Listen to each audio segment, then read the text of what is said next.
Em nome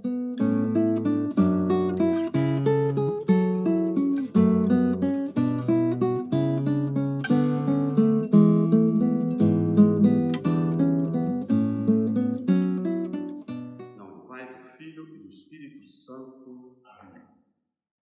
Santo Anselmo, rogai por nós. Olá, seja bem-vindo ao Grupo Santo Anselmo. Estamos começando a Quaresma nessa quarta-feira. A Quaresma é um tempo muito importante dentro do calendário litúrgico e por isso eu convidei o Padre Daniel Inestrosa, que vai bater um papo conosco sobre a Quaresma. Padre Daniel, muito bom dia. Obrigado pelo convite e sei que vai ser um papo muito agradável. Não, muito obrigado, eu só que agradeço sempre esta oportunidade de compartilhar a fé com você e, sobretudo, com todos aqueles que nos acompanham. É uma grande graça, porque a fé se acrescenta, se fortalece e muitas vezes se enriquece também quando se compartilha, né? Aquele dom do Espírito Santo que cresce na comunhão. Então, por isso, agradeço muito esta oportunidade, em especial às portas de um tempo tão lindo e tão proveitoso como a Quaresma. Muito obrigado. Obrigado. Padre, antes da gente falar propriamente sobre a Quaresma, só uma curiosidade, e muitas pessoas aqui com certeza não lhe conhecem, nós temos pessoas desse grupo de vários estados do Brasil, inclusive tem algumas pessoas na Europa que nos acompanham. Eu gostaria que o senhor falasse um pouco da sua caminhada, de como o senhor deixou sua família, se tornou religioso, legionário de Cristo e veio trabalhar no Brasil. Bem, na verdade, minha caminhada vocacional é algo muito progressivo. Não tem grandes momentos de revelação, mas acho que aí está a beleza e o mistério de Deus. Eu sou de uma família católica na Colômbia. Nasci lá, meus pais, toda a minha família da Colômbia. E graças a Deus, desde sempre fui educado na fé, sobretudo na liderança da minha mãe, que foi aquela que foi marcando o caminho e transmitindo a fé para mim e para os meus irmãos. Eu sou o mais novo de 3. E bem, na infância tudo foi ocorrendo de uma forma bem serena, nunca tive nem intenção e honestamente nem sabia que podia ser padre, isso nunca foi um questionamento. Só foi quando estava fazendo o 8º ano, eu estava com 13 anos, que encontrei o primeiro sacerdote que me convidou para ir ao seminário. Eu estava no colégio, convidou a sala toda, os meninos da sala, a fazer uma experiência de final de semana no seminário. E essa foi a primeira vez que eu descobri que eu podia ter essa oportunidade, mas mesmo assim não me senti muito cativado.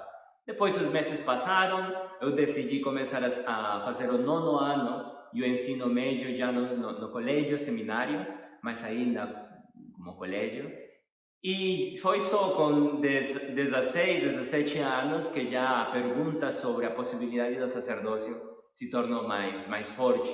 E aí comecei meu seminário. E onde foi sempre nos Legionários de Cristo. Foram a primeiro estilo de sacerdócio que eu conheci, aquele que desde sempre me cativou. Eu agradeço muito também aos padres párocos diocesanos que me acompanharam, no mesmo reitor do colégio que eu estudava antes de entrar no seminário, também eram sacerdotes diocesanos. E eles sempre foram, nunca de uma forma direta, mas foram um exemplo e uma inspiração que eu comecei a valorizar depois. E assim foi como começou toda a minha caminhada vocacional. Obviamente, teve um período de maior questionamento, lá no início quando eu tinha 21, 22 anos, e aí foi a escolha definitiva, porque já questionei sobre a possibilidade de voltar para casa, tinha vários elementos que me estavam fazendo discernir isso, questões familiares, pessoais, também meu próprio amadurecimento. E agradeço aqui sempre, a ajuda dos meus superiores, formadores, que me ajudaram a enxergar as coisas com clareza. Aí conta muito também a docilidade de se deixar acompanhar. E aqui destaco algo que para mim tem sido sempre fundamental. Todo caminho vocacional, não importa se é sacerdócio, vida consagrada, religiosa ou vida matrimonial, todo caminho vocacional, Deus Nosso Senhor nos dá a oportunidade de ser acompanhados por uma comunidade. Nunca, nunca é isolado, nunca é sozinho. Eu aprendi isso, antes eu não acreditava, mas aprendi a confiar, a me deixar guiar, e assim foi como não só tive clareza desta vocação, mas também fui superando muitíssimos dos obstáculos que foram se apresentando. E agora, como é que estou no Brasil? É uma pergunta que às vezes chega. Eu sou missionário, ao estilo, ao carisma do nosso instituto, os Legionários de Cristo. É missionário, é uma comunidade religiosa fundada no México, mas que ao longo da história se espalhou por vários países do mundo, e então nós servimos a igreja nesse sentido, sendo enviados a realizar missões específicas segundo o nosso estilo, nossas capacidades em diversas partes do mundo. Então, no meu caso, quando eu concluí meus estudos religiosos, a filosofia e a teologia especificamente, quando eu concluí já toda essa parte, eu fui transferido aqui no Brasil, primeiro em Santa Catarina e Curitiba, e depois, um ano e meio, eu fui transferido aqui em Brasília, onde eu agora sirvo a Deus e a igreja. Padre, nós estamos começando nessa quarta-feira o período da Quaresma. Dentro do calendário litúrgico, a igreja nos propõe esse período, não é? Chamado período da Quaresma. Vamos a uma definição. O que é a Quaresma, Padre? A Quaresma, bom, aqui podemos ter várias abordagens. A primeira etimológica, por que Quaresma? Quaresma, desde bem nos inícios da igreja, já se vivia esta espiritualidade dos 40 dias, né? Quadragésima é o número ordinal, né? Dos dias, então são 40 dias. Então, esta parte etimológica já começa a ter uma tradição e uma referência bíblica. Primeiro, temos os 40 dias do dilúvio, que com Noé, foi esse processo de purificação da criação em Deus. Depois temos os 40 anos o povo de Israel no deserto. Também vamos ter os 40 décadas da escravidão do povo de Israel no Egito, e poderíamos dizer que aquele significado mais autêntico e mais profundo para nós foram os 40 dias de Cristo no deserto em preparação para a sua missão apostólica, seu ministério público. Então, mas isso é importante entender, que já é uma tradição que desde o início da igreja se vivia. A Quaresma sempre foi um período de preparação, e tem um elemento histórico bem interessante, porque a Quaresma já se vivia antes no Império Romano, mesmo antes de ser declarada a religião católica como possível, e depois, no 380, como a religião oficial do Império Romano. E quando os cristãos se preparavam para a Páscoa, eles já viviam nesse ambiente de oração, de jejum, também de caridade para com os outros. E quando a igreja se tornou parte do império, com Constantino, depois com o Edito de Milão, a igreja se encontrou num período onde era mais fácil viver a fé, já tinha sido aprovada, mas mesmo assim conservou esta etapa, este período de penitência e purificação. Interessante ver como para a tradição nossa eclesiástica, a preparação para receber e contemplar estas graças de Deus sempre foi necessária. Não importa se era um período de grande perseguição ou se fosse um período tranquilo, de calma e de muita, às vezes, até progresso humano, sempre este período de atenção, de preparação para Deus foi necessário. Certo. Então, essencialmente, nós podemos dizer a Quaresma é um período de preparação, é um período de penitência, é um período de reflexão, não é? E, por assim dizer, um período de conversão, não é? E, no nosso caso, a Quaresma antecede ao período pascal. Sempre, quando falávamos, mesmo antes de começar a se instituir o período da Quaresma, que até poderíamos entrar um pouco nesse tempo litúrgico, mas muito antes de se estabelecer quase juridicamente, sempre esteve vinculado à Páscoa, a uma contemplação da graça pascal. E você falou duas coisas importantes que são as palavras-chave: conversão e penitência. E eu vou modificar, não tanto penitência, vamos usar uma imagem mais bíblica, uma palavra bíblica: sacrifício, né? A conversão, porque vai ser esse voltar a Deus, redescobrir a presença de Deus nas nossas vidas, que Ele nunca foi embora, mas às vezes nosso mundo nos embasa essa visão de Deus. Então, primeiro, conversão. Tem essa palavra também muito clássica na nossa espiritualidade de metanoia, que pode ter esse significado de conversão, mas etimologicamente significa uma mentalidade que vai além. Meta é além e noia de pensamento, de mente. Então, a conversão, desde essa etimologia da metanoia, não é simplesmente voltar atrás ou buscar outro lugar. A metanoia é ir além, como redescobrir essa vida sobrenatural, que é o fundamento e o que sustenta a vida natural. Ok, então conversão, e a segunda palavra, que provavelmente depois desenvolveremos mais, vai ser o sacrifício, né? E aqui estão as questões das práticas da quaresma, que um pouco mais para frente conversaremos sobre isso. Mas também, se me permitem, eu gostaria de esclarecer esse ponto do vínculo entre a quaresma e a Páscoa. Porque todo nosso ano litúrgico na Igreja Católica é uma contemplação do mistério de Cristo, que se fez homem para nos enriquecer com sua divindade. Então, todo o ano, através do Advento, Natal, o tempo comum, a Quaresma, a Páscoa, cada um desses períodos litúrgicos vai nos permitindo redescobrir essa beleza e abundância de Cristo. E especificamente neste período da Quaresma, é poder nos aproximar de uma forma mais íntima a nossa redenção. Então, sim, Quaresma e Páscoa sempre vão estar vinculadas. Certo. Então, como nós devemos fazer, nós, leigos católicos, para vivermos bem a Quaresma? A Quaresma está se iniciando na próxima quarta-feira e eu quero viver, pergunta um católico, eu quero viver bem essa Quaresma. Eu quero fazer dessa Quaresma uma diferença em minha vida. Ok. Nossa, então aí entramos sempre em uma discussão quase espiritual e teológica, porque o que eu devo fazer?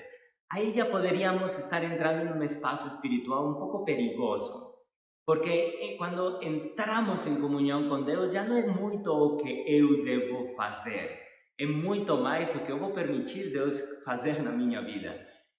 Geralmente na Quaresma, e agora que estamos em preparação para a quarta-feira de cinzas, começamos a pensar nas nossas práticas de penitência, de oração, nos momentos de caridade, o esmola que vamos ter.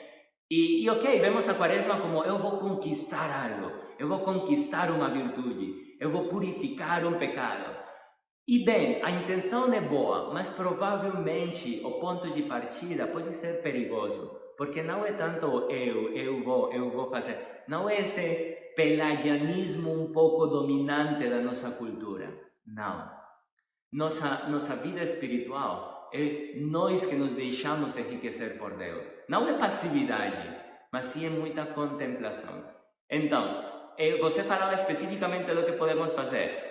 O primeiro temos que purificar essa ideia de as práticas de Quaresma vão me ajudar a merecer a atenção de Deus, a graça de Deus, o favor de Deus. Não, isso é falso, porque a graça de Deus, o amor de Deus, o favor de Deus, isso já temos isso. Sua presença é o que nos permite respirar. Então, não é algo que nós podemos fazer para conquistar a Deus. Ele já está do nosso lado. E, sobretudo, e aqui entramos ao assunto do sacrifício, para contemplar, para perceber como Deus está presente já na minha vida, como Ele se manifesta e se revela na minha vida. Vamos voltar a essa ideia da Quaresma em união com os 40 anos no deserto do povo de Israel. O povo de Israel ainda era muito infantil na sua espiritualidade com Yahvé. Eles não conheciam esse Deus, tinham ouvido falar dele, sabiam dele, mas não tinham experiência. E Deus foi muito explícito e concreto na sua revelação com Israel. Primeiro, foi todos aqueles sinais que Moisés fez diante do faraó. Depois foi aquela parte do caminho ao mar, quando estavam fugindo do exército de Egito. Quando Deus conta o Êxodo, se manifestava de dia numa nuvem que os cobria e os protegia, e depois à noite numa coluna de fogo. Depois foi abrir as águas, que já conhecemos, essa passagem super conhecida, e depois todos os sinais no deserto. O que quero dizer com isso? 40 anos que Deus de uma forma muito concreta se manifestou e se revelou dizendo que tipo de Deus Ele era. Passando isso à nossa espiritualidade, o convite para nós é perceber como Deus se revelou na minha vida. Provavelmente não tem sinais tão esplendorosos, incríveis como um mar que se abre em dois, mas pode ter momentos concretíssimos, luzes, graças, momentos onde eu estava seguindo um caminho de perdição e de uma forma super providencial fui resgatado. Talvez foi um momento onde Deus se manifestou através das palavras de um amigo, da oração de um parente, de um sucesso profissional que eu sabia não merecia, mas mesmo assim Deus viu conveniente.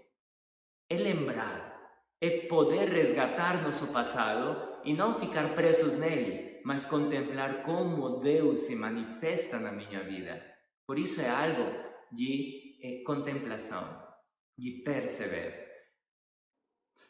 O senhor usou uma abordagem muito curiosa quando o senhor disse assim: não é tanto o que eu vou fazer, o que eu vou conquistar, né? E usou uma expressão muito interessante para nos afastarmos desse pelagianismo, não é? Da nossa cultura, lembrando aqui que o pelagianismo, né, foi uma heresia do início do cristianismo, né, em que o líder cristão, o Pelágio, defendia a ideia de que pelo nosso próprio esforço, né, nós poderíamos merecer a salvação e a graça de Deus, e Cristo era um grande exemplo, né? Então, eu queria explorar um pouco mais essa parte, Padre. É claro que nós temos de fazer um esforço, existe algo que nós podemos fazer, mas as conquistas, as bênçãos, a graça de Deus não é o fruto do nosso esforço, é a bondade e a misericórdia de Deus que nos alcança. Efetivamente, né? E se percebemos muitas das parábolas de Cristo sobre o reino dos céus, quando falava daquela terra fértil, né? Vamos a essa parábola do semeador, por exemplo. O semeador, ele semeia sua semente em todos os campos. Ele não fica julgando se aquele está pronto, aquele tem muita terra, pouca terra, muita pedra. Ele não fica, ele semeia, é abundante, né? Como nós, sim vai ser nosso esforço, porque temos que fazer um esforço. Nosso esforço é criar a ocasião e aproveitar todas essas graças que estão chegando. Então, se queremos ver as práticas da Quaresma nesse sentido, como eu posso criar as ocasiões para perceber e aproveitar as graças de Deus? Então, assim, sim, podemos entender as três colunas práticas da Quaresma, clássicas da nossa espiritualidade: a oração, o jejum e a esmola, ou a caridade, porque aí é como nós vamos poder entender ou ter uma guia para aproveitar essas graças. Vamos abordar essas práticas, essas três práticas da Quaresma, não é? Em primeiro lugar, a oração no sentido de estar mais perto de Deus, a oração, a contemplação, o jejum, ou a ideia do sacrifício, não é? Que é uma palavra que parece que não tem espaço no mundo de hoje, mas ela precisa ser resgatada na vida do católico, não é isso? E a caridade, não é? A questão da caridade para com o nosso próximo. Então vamos lá. Como estabelecer esses limites ou esses métodos ou esses objetivos de Quaresma dentro desses três grandes elementos? Ok. Vamos começar com a oração, e aqui o modelo de oração vai ser a liturgia. Sem dúvida, a liturgia nos coloca num ambiente espiritual muito único, né? E na liturgia, para aqueles que vão ter a oportunidade de estar em missa, obviamente todos somos convidados a participar da celebração eucarística, nos domingos não sou convidado, na verdade, é um convite obrigatório, mas por quê? Para poder ir absorvendo e quase presenciando a metodologia de Deus. E por quê? Porque até nos símbolos, nos gestos que percebemos nas igrejas, a cor roxo, né? que vai estar um pouco presente através da liturgia, já nos coloca um espaço espiritual de penitência. Tudo está vinculado àquele momento, ao clímax da Páscoa, da paixão, morte e ressurreição de Cristo. Nos está preparando para o momento da nossa redenção. Então, a oração litúrgica, vamos ver que os evangelhos vão principalmente acompanhar o Evangelho de João de uma forma quase sequencial nos dias de férias da celebração eucarística. E depois, nos finais de semana, vamos ir aprofundando no caminho de Cristo, primeiro nas tentações, depois vamos ver a sua glorificação na transfiguração e posteriormente vamos ver como ele se aproxima, qual é sua atitude interior diante desse momento do sacrifício pela nossa redenção.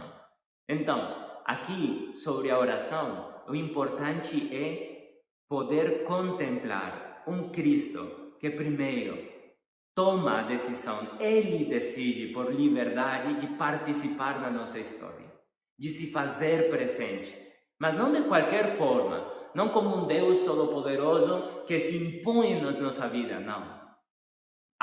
Quase adotando, adquirindo, né, nossa parte mais frágil, nossas tentações, nossos pecados. Obviamente ele não pecou, mas a culpa, o efeito das nossas faltas, ele as assume. Então é muito importante contemplar este Cristo que, desde nossa tradição espiritual, é aquele que vai ser uma vítima para a expiação dos nossos pecados.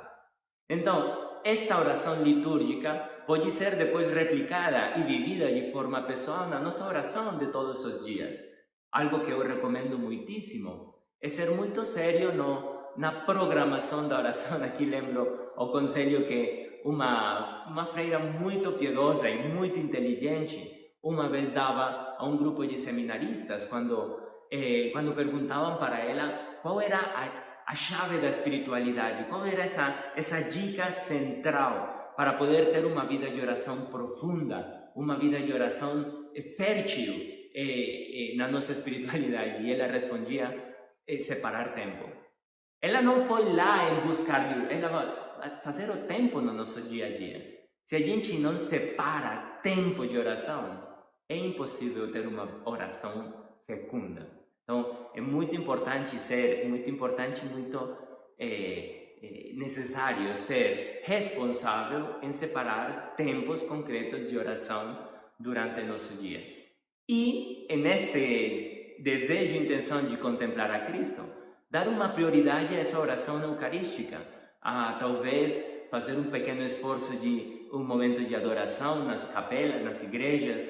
Provavelmente vão ter mais atividades de adoração eucarística, ou simplesmente ficar aí diante do sacrário, que como uma fornalha ardente vai ir aquecendo nosso coração.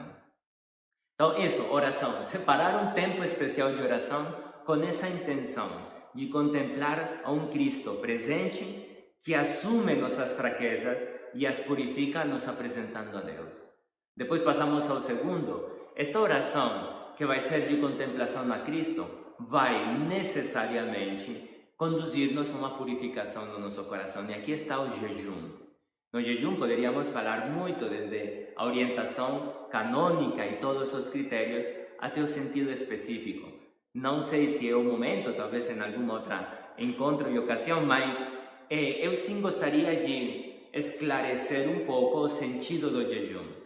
Porque canonicamente sabemos que a Igreja nos convida a viver o jejum, não só como um mandamento, mas também como uma lei canônica. O mandamento da Igreja é viver o jejum a quarta-feira de cinzas e a sexta-feira da Paixão, da Semana Santa. E muitas pessoas dizem: padre, mas o que significa isso do jejum? primeiro. E segundo, quando é jejuar comida, não comer, muitas pessoas dizem, eu não tenho muito problema com isso. Como resolver um pouco este conflito? Primeiro, o jejum não é um esforço, outra vez, autorreferencial de eu vou conquistar algo. Já dizemos que isso não pertence à nossa espiritualidade. O primeiro sentido do jejum é poder recuperar a prioridade da nossa visão sobrenatural na vida. Estamos tão presos e tão dependentes dos nossos prazeres, dos prazeres que não só têm a ver com questões carnais, do prazer da nossa sensibilidade, do conforto, dos nossos próprios projetos, vivemos muito presos nas nossas intenções. Então, o primeiro efeito do jejum é fazer uma escolha pelo sobrenatural. Eu, por exemplo, vou botar um exemplo. Imagina que existe alguma pessoa que eu não posso dizer nunca não. Uma pessoa que tudo que ela pedir, eu tenho que dizer sim e fazer. Isso tem uma palavra muito concreta, se chama escravo. Eu seria escravo dessa pessoa. Então, agora, graças a Deus, e lamentavelmente por outro lado, existem poucos que vivem nesse sentido de escravidão com outra pessoa, mas quantos de nós somos escravos, presos de outras criaturas? Não podemos dizer não a alguma criatura, seja o tempo, seja criaturas no campo do prazer, sejam projetos de poder, de riqueza, de honra, de fama, enfim. Então, o que acontece? O jejum me permite ganhar domínio sobre as criaturas, que era sempre o plano original de Deus. O segundo efeito do jejum, o jejum também me concede a graça de poder purificar, me unir a esse Cristo que purifica, que no seu sacrifício purifica nossas faltas. E aqui eu gostaria de fazer referência a uma parte da carta de São Paulo aos Colossenses, porque eu acho que iluminará muito o que quer dizer o jejum. São Paulo fala para os Colossenses no capítulo 1. Agora me alegro nos sofrimentos suportados por vós. O que falta as tribulações de Cristo, completo na minha carne, por seu corpo, que é a igreja. Completar em nossa carne o que falta aos sofrimentos de Cristo, às tribulações de Cristo, em favor da sua igreja. São João Paulo II, tinha uma reflexão sobre esta passagem muito linda, porque ele se perguntava, o que falta às tribulações de Cristo? O que nós podemos adicionar a essas tribulações? Mas São João Paulo II, ele dizia, nada. Obviamente o sacrifício de Cristo é perfeito, porém, ele, na sua benevolência imensa, ele nos permite unir nosso próprio sacrifício àquele dele. E com esse sacrifício, não só salvar as nossas almas, mas salvar a sua igreja. Então, viu como aqui, o jejum também, desde o sentido espiritual, expande o efeito das nossas obras. Não só servem para o nosso proveito, também servem para ajudar a igreja que sofre e que luta e que peregrina em todo canto do mundo. Enfim, vou concluir rapidamente com outros dois efeitos do jejum: a obediência e o discernimento. Porque muitas pessoas dizem, padre, jejuar não é um problema. Eu não tenho problema em comer pouco. Mas quando chega o momento do jejum, às vezes não cumprem com esse sentido sobrenatural. Por isso o jejum nos coloca num ambiente de escuta, de obediência, de honra também àquela autoridade que nos instrui, que nos guia. Então, essa atitude de nos deixar guiar, nos deixar ser conduzidos, também nos vai levar, obviamente, a um lugar de santidade. E por último, aquele mais óbvio do sacrifício e do louvor. Todo sacrifício é um louvor a Deus, um reconhecimento da prioridade de Deus na nossa vida. Já canonizei ele, mas ainda não. O Papa Bento XVI, quando escreve sobre o sacrifício, ele diz: todo sacrifício é um ato de honra e louvor a Deus. Então, aqui entendemos que quando eu sacrifico algo, quando eu deixo algo do lado, também estou me colocando nessa atitude de honra, de reconhecimento da glória de Deus na minha própria vida. Então, autodomínio, ganhar o controle sobre o prazer e as criaturas, depois entrar nessa redenção de Cristo, participar da grandeza da redenção de Cristo, não só para meu proveito, mas para também a salvação da sua igreja, a parte da obediência e do discernimento, poder me submeter para poder ser conduzido. E por último, temos a honra, a glória de Deus, todo sacrifício é reconhecer sua primazia. E quanto à caridade, Padre? O que podemos pensar quanto à caridade nesse momento de quaresma? Bom, aqui, na verdade, é o efeito e o fruto mais sublime de toda a prática quaresmal. Poder ser aquilo que São Paulo fala, o bom odor de Cristo, transmitir esse aroma, essa experiência de Cristo aos outros. Porque se eu contemplo Ele na oração, que é o primeiro passo, ou uma das colunas, né? Não em ordem temporária, mas uma das colunas é contemplar esse Cristo, presente e redentor. Depois, eu assumir essa presença de Cristo e purificar minha alma para poder ser mais como Ele, para poder imitá-lo nas suas virtudes. Necessariamente, eu vou não só convidar, mas vou até compartilhar outros essa experiência. Então, os irmãos e irmãs na fé vão ser também beneficiados desse caminho. O que significa? Tradicionalmente, a gente o vê desde o ponto de vista material, né? Dar uma caridade, dar dinheiro aos pobres, talvez comida, algo muito necessário e importantíssimo, porque muitas vezes é o primeiro, o bem mais básico que eles estão precisando. Mas não só. O melhor sacrifício, a melhor caridade é do nosso coração. Então, podemos a partir daqui começar a ser criativos com nossa caridade. Talvez muitos não podem ou não têm oportunidade ou não vêem necessário dar coisas materiais, compartilhar dinheiro ou algum bem material. Mas temos o tempo, temos a atenção. Faz algum tempo eu estava escutando uma palestra sobre isso e o palestrante deu um exemplo que eu na vida tinha pensado e achei muito legal e gostaria de compartilhar aqui com todos. Ele falava, seria interessante que para reconhecer a presença de Deus na própria vida durante este tempo de quaresma, você coloque 40 nomes de pessoas que são ou foram importantes na sua vida. 40 nomes.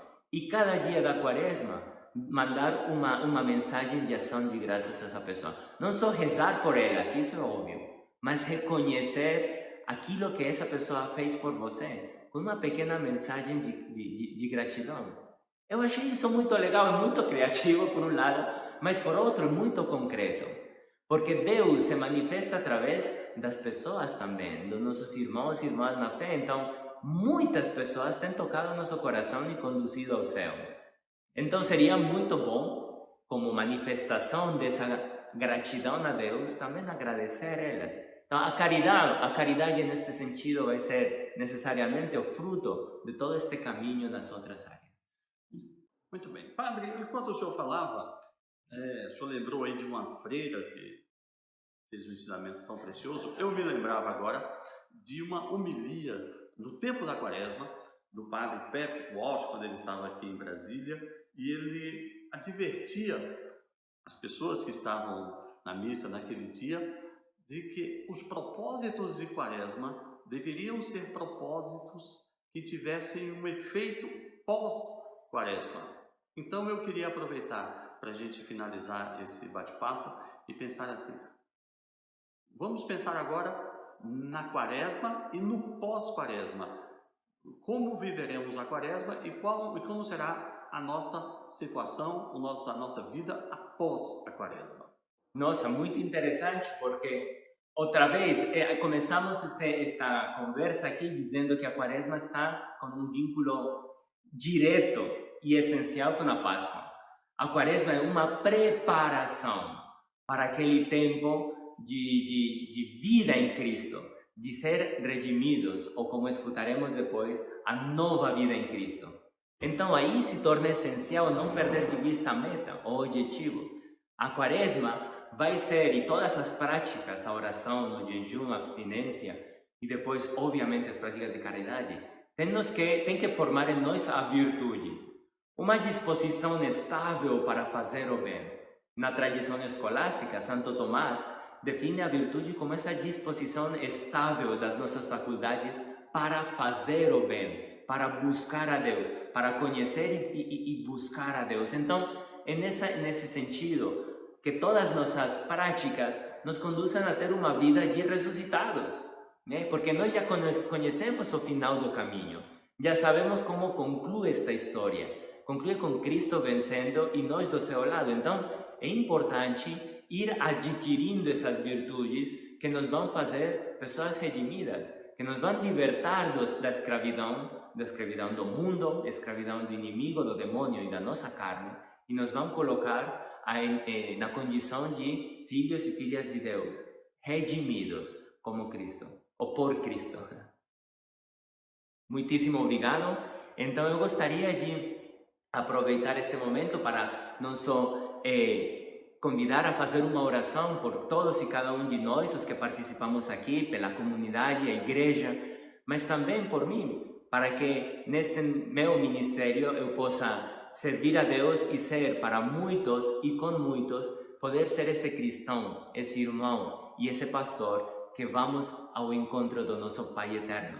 Deus abençoe, muitíssimo obrigado e nos vemos na Páscoa eterna. Padre, aproveitemos este momento agora e nos dê a sua bênção para todos nós que estamos ouvindo e participamos desse bate-papo tão agradável. Com certeza, vai ser um grande prazer. Em nome do Pai, do Filho e do Espírito Santo. Amém. Amém. Senhor, agora que nos encontramos nas vésperas deste caminho da Quaresma, colocamos nas Tuas mãos nossas intenções e oferecemos a nossa vida. Permite-nos contemplar e descobrir a Tua presença, uma presença bondosa, amorosa, que nos redime, nos purifica, nos orienta e muitas vezes nos vai corrigir, mas nos conduz a uma alegria eterna. Abre o nosso coração, dai-nos a luz interior para discernir a Tua vontade e uma força espiritual para cumpri-la. Santíssima Virgem Maria, nas Tuas mãos está nossa vida espiritual, nossa vocação, e também a Ti oferecemos o fruto das nossas obras. E a bênção de Deus Todo-Poderoso desça sobre nós e nossas famílias, em nome do Pai, do Filho e do Espírito Santo. Amém.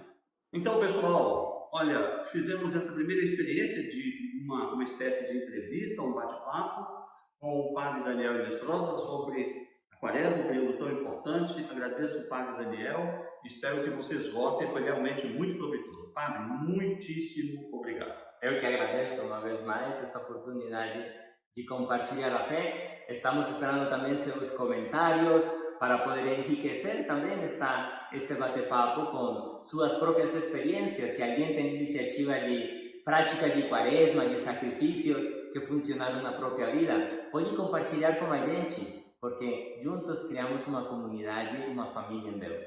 Muito obrigado, Padre. Até logo.